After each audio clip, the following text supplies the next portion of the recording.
Sakto dating ko. Ito po yan ano? Okay, thank you po. Ingat po. Here na ang ating product from CDO. Yan, content natin yan. Sakto yung dating ko mga best. Kakarating ko lang din. Buti tumawag si Kuya, doon lang kami sa kanto. Andun lang ako sa kanto. Thank you so much. Agad-agad, CDO. Yay! What's up, best? Another package na naman na nakuha natin from CDO. Sakto. Medyo maluwag yung oras ko, kaya naabutan ko si Kuya. Kaya tara, unboxing natin to. Oh, CDO na negosyo pack, big time. Hotdog, king size. 16 plus 1. Saan ka pa? Next naman is, oh!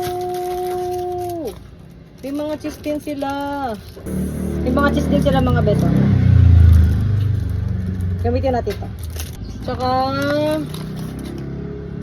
mayo.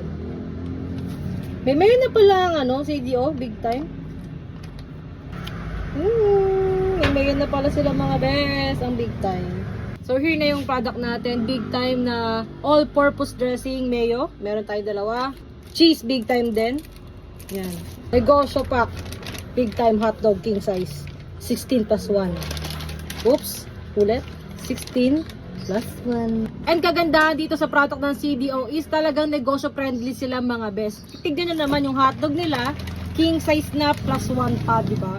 Tapos, for sure ako, mura din tong cheese nila. At itong bago sa app, mata ko talaga itong mga best. Yung meron silang mayonnaise. Biruin nyo, hindi nyo kailangan dumili ng mga sobrang malaking mayonnaise or kilo-kilong mayonnaise. Kasi nga, sa ganito lang best, makakabili ka na.